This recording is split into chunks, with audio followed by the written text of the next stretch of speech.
Om Shanti. Good morning.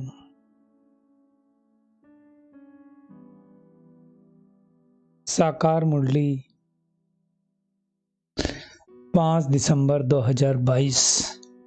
बाबा का मीठा मीठा पत्र हम मीठे मीठे बच्चों के मीठे मंथन के लिए।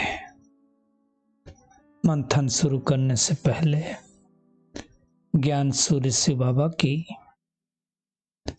ज्ञान भरी किरणों के नीचे बैठ जाते हैं और महसूस करते हैं, मैं ज्ञानी तो आत्मा हूं। आज मीठे बाबा ने कहा, मीठे बच्चे, जितना ज्ञान रत्नों का दान करेंगे उतना खजाना क्या होगा, भरता जाएगा। दुनिया में और सारे दान होने से, मान लो संपत्ति का दान करें, धन का दान करें तो घटेगा, लेकिन ज्ञान एक ऐसा दान है, जितना करेंगे उतना बढ़ता जाएगा। लेकिन कब? विचार सागर मंथन चलता रहेगा, तब ताना भी अच्छी होगी। चेक करें मैं आत्मा कितना विचार सागर मंथन करती हूं। बाबा जो मुरलियों में सुनाता उसके ऊपर कुछ चलता है कि नहीं चलता उधर? प्रश्न है, जिन आत्माओं के भाग्य में बेहद का सुख नहीं है ना, उनकी निशानी क्या होगी? वो ज्ञान को सुनेंगे, लेकिन बाबा कहते हैं जैसे उल्टा घड़ा, उल्टे घड़े पे पानी क्या होगा, अंदर तो जाएगा ही नहीं ना। या घड़े में छेद होगा तो वही पानी नहीं रुकेगा। छेद होना मतलब ठीक है, कम से कम अंदर डाला तो, लेकिन उल्टा है तो अंदर डाले नहीं। बाबा कहता है बुद्धि में कुछ भी बैठेगा नहीं। अच्छा अच्छा कहेंगे, महिमा करेंगे, कहेंगे हाँ सबको ये सुनाना चाहिए, मार्ग बहुत अच्छा है, सबको ये ज्ञान सुनना चाहिए, चाहिए करेंगे, खुद कुछ नहीं करेंगे, चलेंगे ही नहीं। ये भी तो तकदीर है ना। कई लोग जब मिलते हैं तो मुझे आना है, मुझे सीखना है, मुझे आप जैसा जीवन चाहिए, करने की नंबर आएगी तो आएंगे नहीं। ये भी तकदीर है ना। बाबा कहते हैं तुम बच्चों का फर्ज है सर्विस करना, उनको क्या करना हो उनका भाग्य जाने, लेकिन हमें सेवा करनी है।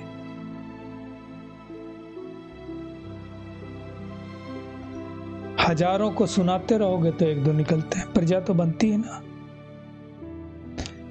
माँ बाप मिसल बेहद के बाप से वर्षा लेने का फुर्सत करना, जैसे मम्मा बाबा ने किया वैसा हमें भी करना है। नॉलेज को धारण करके आप समान बनाते रहना है। आज का बहुत सुंदर गीत है, तकदीर जगा कर आई हूं, तकदीर जगाने आई हूं। तकदीर दो प्रकार की होती है, एक अच्छी एक बुरी, एक सुख की दूसरी दुख की। भारत में सुख की तकदीर भी थी ना, सतयुग त्रेता था। अब दुख की भी तकदीर है, जब द्वापर कलयुग। मकान नया है तो अच्छी तकदीर, पुराना है तो बुरी तकदीर। अब भारत क्या हो गया है, पुराना हो गया है ना। देवी देवताएं विश्व के मालिक थे, अभी नहीं है, तो अब अच्छी तकदीर बदलकर फिर से बुरी तकदीर हो गई। ये सब बातें कौन समझाता है? बेहद का बाप समझा रहा है। भारत बहुत ऊंचा था जब ऊंची तकदीर थी, जब स्वर्ग था। अब नहीं है, इसलिए पुकारते रहते हैं पतित पावन आओ। तो पतित पावन आएगा, ज्ञान सुनाएगा, भारत को फिर से पावन बनाएगा, तब तो तकदीर जगेगी। इस समय सब विकारी हैं। जब निर्विकारी बनेंगे तो देवता बनेंगे। मतलब वही आत्मा निर्विकारी रहती है, निर्विकारी बनती है, फिर से निर्विकारी बनेगी, फिर देवता बनेंगे। अब बाबा को बुलाते हैं और कुंभ के मेले में गाते हैं पतित पावन सीताराम रघुपति राघव राजा राम। अब पतित पावनी नदी तो है ही नहीं। नदी पतित पावन होती तो सब पावन बन गए होते, करोड़ों नहाते। परमात्मा के लिए कहते भी हैं, गाते भी हैं, हे दुख हरता सुख करता, मतलब दुख को हरता है और सुख देता है। इसका मतलब सुख देने वाला शिव बाबा और दुख देने वाला कोई और है। बाबा कहते अब तुम्हारी बुद्धि का ताला खुला है, अब हमको 3 आंखें मिली, 2 आंखें तो ये, तीसरा ज्ञान रूपी नेत्र। तो हम किसी को समझा सकते हैं अब कि पतित पावन गंगा नहीं है, नदी नहीं है। नदी के आगे जाकर के बैठने से पावन नहीं बनोगे। पतित पावन शिव बाबा है। यज्ञ तप करना, वेद शास्त्र पढ़ना, ये सब भक्ति मार्ग। बाबा कहते मैं इनसे नहीं मिलता हूं, मुझे पाने के लिए तो ज्ञान चाहिए ना, और वो ज्ञान परमात्मा के सिवाय कोई नहीं दे सकता है। हम कितने धनवान थे, कौन बनाया इतना धनवान? सिर्फ शिव बाबा ने बनाया। और जब पतित दुनिया का समय पूरा हो जाता है तब निराकार परमात्मा से इस धरा पर आते हैं और पावन दुनिया की स्थापना का कार्य करते हैं। जो चल रहा है पूरा होने वाला है। इस समय सब पत्थर बुद्धि, भगवान आकर के सबको पारस बुद्धि बनाता है, इसलिए उसका नाम पारसनाथ है। जो दुनिया बनाता है उसका नाम पारसपुरी है।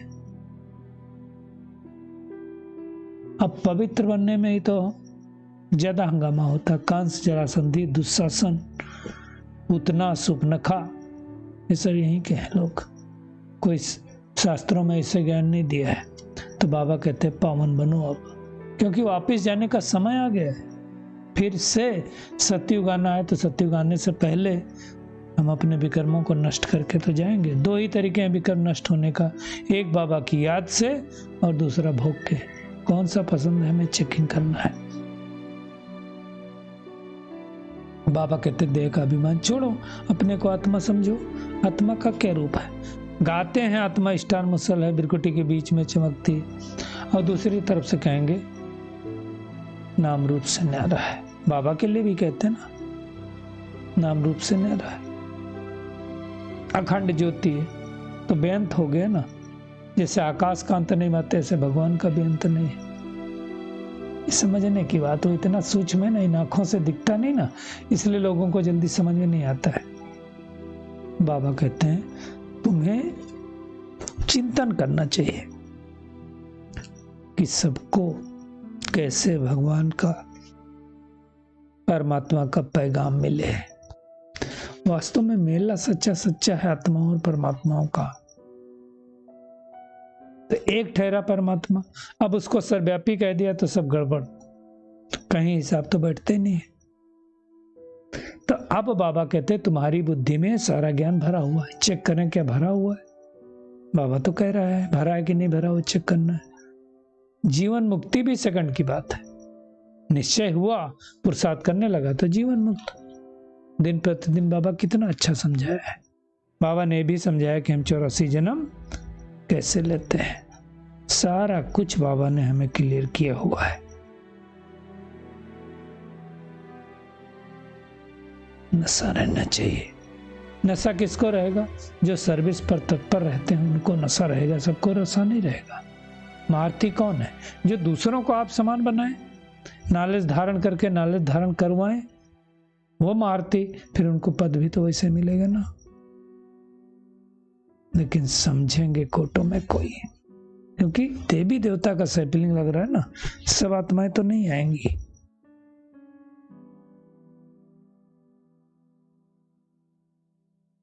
हिंदू बहुत सारे जो अब कहलाते ना, असल में देवी देवता धर्म के थे। अब देवताएं तो कह नहीं सकते, इसलिए वो कह दिया। हम ही देवता बनते, फिर क्षत्रिय बनते, फिर वैश्य बनते, फिर शूद्र बनते। अब भगवान ने हमें ब्रह्मा मुख द्वारा फिर से ब्राह्मण बनाया। कितनी समझ की बात। कई लोग पूछते हैं तुम कितने शास्त्र पढ़े हो? बोलो भक्ति मार्ग में सब शास्त्र पढ़े हैं, लेकिन सदगति एक परमात्मा ही कर सकता है।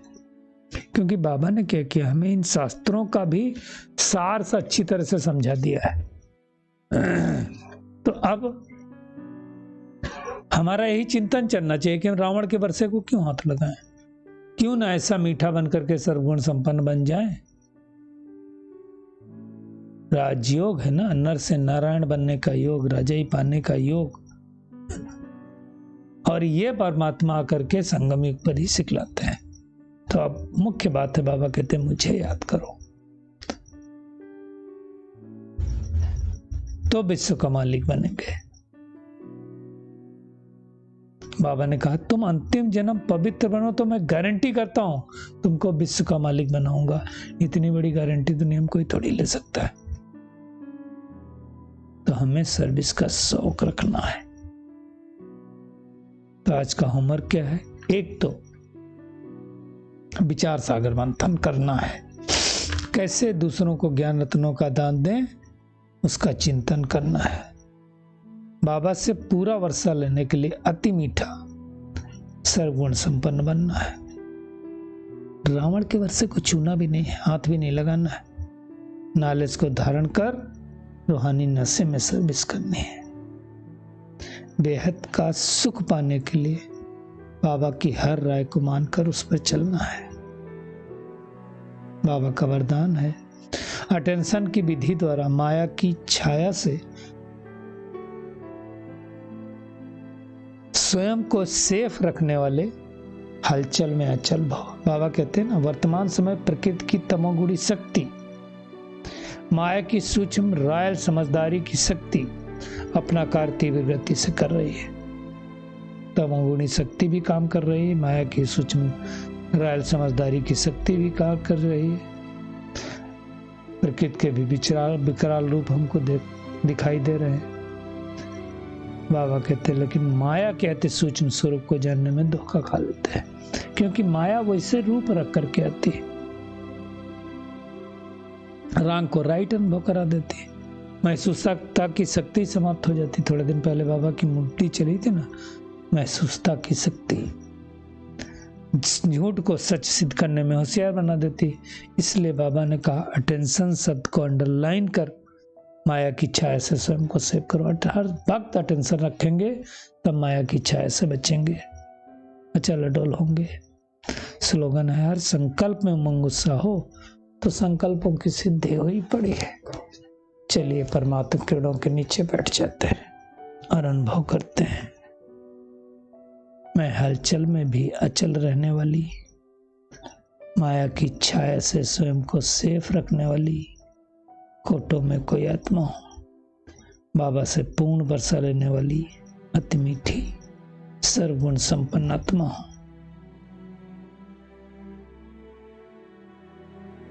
शुक्रिया मीठे प्यारे बाप दादा, शुक्रिया आप सभी का इस मीठे मंथन के लिए। ओम शांति।